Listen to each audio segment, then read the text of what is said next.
Hello everyone, હું Mehul sir આપ સૌનું સ્વાગત કરું છું મારી ચેનલ ધ બ્રાઇટર્સમાં.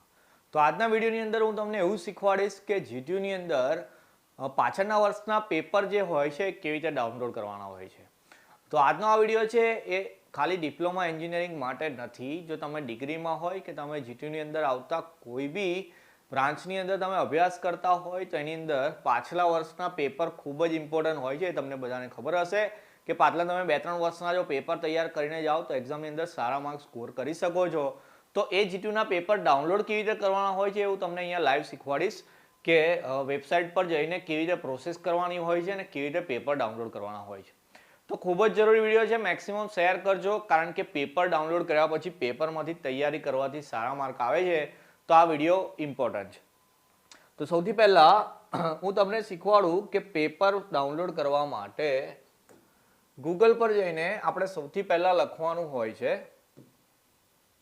એક મિનિટ, ઓકે ચાલો ગૂગલ પર જઈશું આપણે અને ગૂગલની અંદર લખીશું, લખવાનું અહીંયા GTU exam paper, GTU exam paper.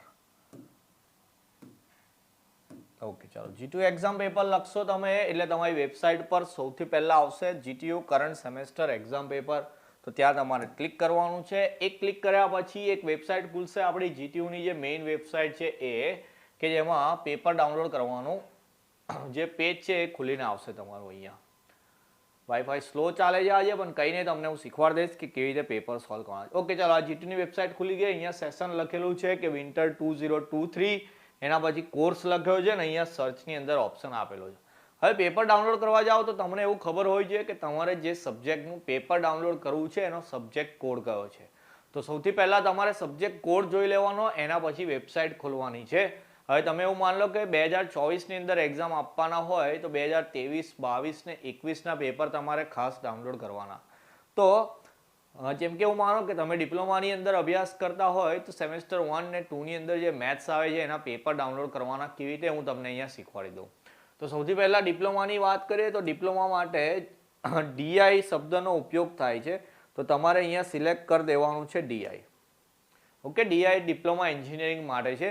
એની સિવાય તમે દેખો તો અહીંયા અલગ અલગ બધી બ્રાન્ચ માટેના આપી લીધા છે. ડીએ છે, સીએસ છે, બીટી છે, બરાબર. તમે આઈધર એન્જિનિયરિંગની અંદર અભ્યાસ કરતા હોય તો એન્જિનિયરિંગ માટેના બી કોર્સ, એમબીએ છે, એમઈ માટેના, બીઈ માટેના દરેક કોર્સના અહીંયા જીટીયુના તમને પેપર મળી જાય. ઓકે ચાલો હું ડિપ્લોમાની વાત કરતો હતો. ડિપ્લોમા માટે હું અહીંયા સિલેક્ટ કરી દીધું ડીઆઈ.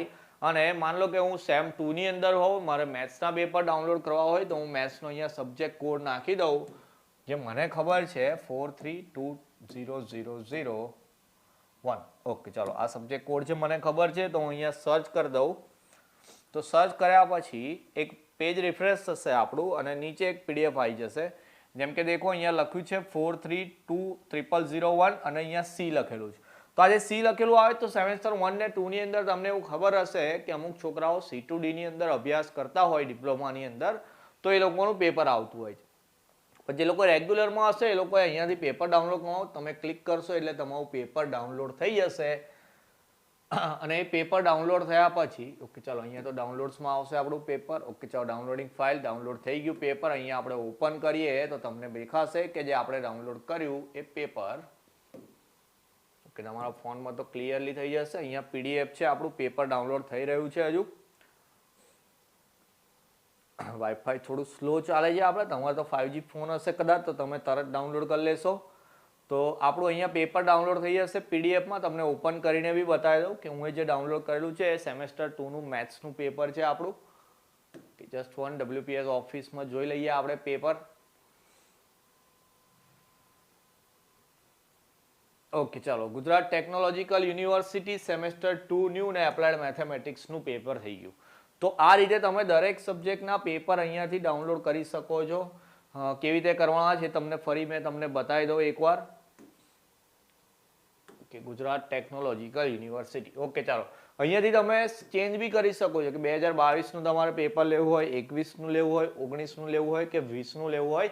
પણ સિલેબસ ચેન્જ થઈ ગયો હોય, અમુક વર્ષો પછી સિલેબસ ચેન્જ થતો હોય છે તો સબ્જેક્ટ કોડ બી બદલાતા હોય છે સબ્જેક્ટના. એટલે જોઈ લેવાનું કે તમારો સબ્જેક્ટ કોડ મતલબ કયો છે એ પ્રમાણે છેલ્લા 2-3 વર્ષના પેપર ડાઉનલોડ કરી લેવાના. હું તો કહું છું છેલ્લા 2 વર્ષના વિન્ટર ને સમરના પેપર કરી લો. જેમ કે હું 24 ની અંદર એક્ઝામ આપવાનો હોય તો 2 પેપર વિન્ટરના છે અહીંયા અને 2 પેપર સમરના છે 22-23ના. આટલા 4 પેપર હું ડાઉનલોડ કરી લઉં ને એ 4 પેપરમાંથી તૈયારી કરું તો હું સારામાં સારા માર્ક્સ લાવી શકું છું જીટીયુની એક્ઝામની અંદર.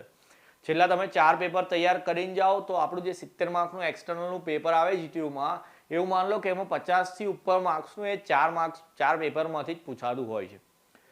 એ જ રીતે તમે જે વર્ષે અભ્યાસ કરતા હોય એના પાછળના 2 વર્ષના તમે 4 પેપર આ જીટીયુની વેબસાઇટ પરથી ડાઉનલોડ કરી શકો છો. તમને ખબર પડી ગઈ હોય કેવી રીતે ડાઉનલોડ કરવાનું, તો તમારે મેક્સિમમ શેર કરી દેવાનો છે વિડીયો. બધાને આ વસ્તુ શીખવાડી દેવાની, કારણ કે આનાથી સારા માર્ક છોકરાઓ લઈ શકે છે. તો વિડીયો પસંદ આવ્યો હોય લાઈક કરી દેજો અને કોમેન્ટમાં બતાવજો તમને ખબર પડી ગઈ છે કે નહીં અને તમારા માટે આ વિડીયો કેટલો જરૂરી હતો. તો મળીશું નેક્સ્ટ વિડીયોની અંદર કોઈ બીજી ઇન્ફોર્મેશન સાથે. ત્યાં સુધી તમારું ધ્યાન રાખશો. જય હિન્દ, જય ભારત.